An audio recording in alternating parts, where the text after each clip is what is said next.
అదే RTV app వార్తల్ని క్షణాల్లో చదివే అవకాశం ఉంటుంది. ఒక న్యూస్ పేపర్, ఒక టెలివిజన్ ఛానల్ మీ చేతుల్లో ఎప్పుడూ ఉంటాయి.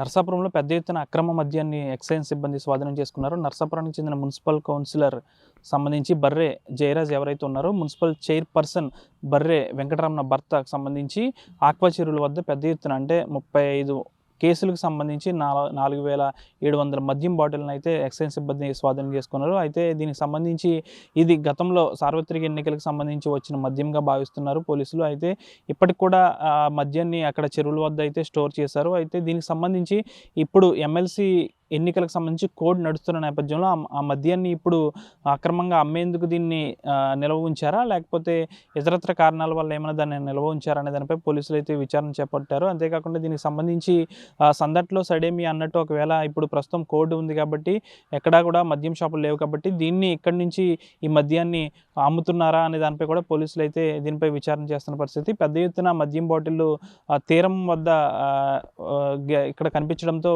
ఒక్కసారిగా నర్సాపురం పట్టణ వాసులు అందరూ కూడా అవాక్కైన పరిస్థితి. పెద్ద ఎత్తున ఈ మద్యం బాటిల్ ఎప్పటి నుంచి స్టోర్ చేశారు అనే దానిపై కూడా పోలీసులు నిజ నిర్ధారణ చేసే పనిలో కూడా ఉన్నారు. పెద్ద ఎత్తున అయితే పోలీసులు నిన్న సాయంత్రం అక్కడికి వెళ్ళి వీటన్నిటిని కూడా స్వాధీనం చేసుకున్నారు. మున్సిపల్ చైర్పర్సన్కి సంబంధించి భర్త జయరాజు గత కొన్ని సంవత్సరాలుగా ఆక్వా చెరువులు నడుపుతున్నాడు. అయితే దీనికి సంబంధించి ఆ చెరువుల వద్ద ఈ మద్యం బాటిళ్ళు ఉన్నాయన్న పక్కా సమాచారంతో వీరందరూ కూడా వీళ్ళు అక్కడ రైడ్ చేయగా ఈ బాటిల్స్ అనేవి లభ్యమయ్యాయి. అయితే దీనికి సంబంధించి ఎమ్మెల్సీ కోడ్ ఉంది కాబట్టి మద్యం బాటిళ్ళు ఎక్కడి నుంచి విక్రయిస్తున్నారు అనే కోణంలో కూడా పోలీసులు పలు కోణాల్లో విచారణ అయితే చేస్తున్నారు. అయితే దీనికి సంబంధించి ఇంకా మరిన్ని వివరాలు తెలియాల్సి ఉంది. అయినప్పటికీ కూడా మద్యం బాటిల్ ఎక్కడి నుంచి వచ్చాయి, గత ప్రభుత్వ హయాంలో ఉన్న మద్యం బాటిల్సా, లేకపోతే ఇప్పుడు ఎక్కడి నుంచైనా తీసుకొచ్చి విక్రయిస్తున్నారా, లేకపోతే జయరాజు ఇదే పనిగా మద్యాన్ని విక్రయించే పనిలో పెట్టుకున్నారా దానిపై కూడా పోలీసులు అయితే విచారణ చేస్తున్నారు. ఇదేమైనప్పటికీ కూడా పెద్ద ఎత్తున మద్యం బాటిల్ తీర ప్రాంతంలో లభ్యం కావడంతో నర్సాపురం పట్టణం ఒక్కసారిగా ఉలిక్కిపడింది. దీనిపై పోలీసులు అయితే మరిన్ని వివరాలు వచ్చే వరకు కూడా విచారణ చేపట్టే దిశలో కూడా పోలీసులు ఉన్నారు. వీడియో జనశేఖర్తో మన ఆర్టీవీ పశ్చిమ గోదావరి నుంచి. అందరికీ నమస్కారం అండి. ఈరోజు నర్సాపురం మండలం కొప్పరు గ్రామ పరిధిలో గల రావి బ్రహ్మాజీ చేపల చెరువు వద్ద మద్యం లిక్కర్ బాటిల్స్ అమ్ముతున్నారనే అనుమానంతో అక్కడ దాడులు నిర్వహించడం జరిగింది. ఆ రావి బ్రహ్మాజీ చేపల చెరువు లీజీ తీసుకున్న బర్రె జయరాజు అనే వ్యక్తి అక్కడ స్పాట్లో ఉన్నారు. ఆయన యొక్క చేపల చెరువు షెడ్లో 85 బాక్సులు లిక్కర్ మద్యం బాటిల్స్ సీజ్ చేయడం జరిగింది.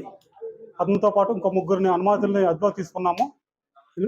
ఎంక్వైరీ జరుగుతుంది. ఎంక్వైరీ అయిన తర్వాత మీకు తదుపరి వివరాలు అందజేస్తాం.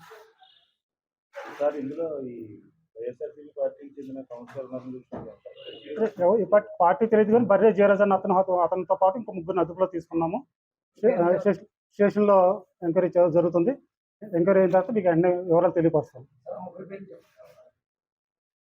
అనుమానితులుగా తీసుకున్నది బర్రె జయరాజు,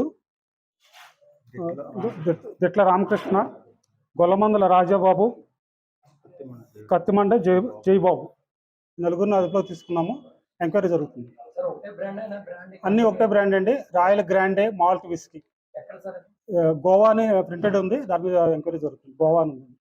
మరిన్ని వీడియోస్ కోసం ఛానల్ ని సబ్స్క్రైబ్ చేయండి. లేటెస్ట్ అప్డేట్స్ కోసం వాట్సాప్ ఛానల్ ని ఫాలో అవ్వండి. ఆ లింక్ డిస్క్రిప్షన్ లో ఉంది.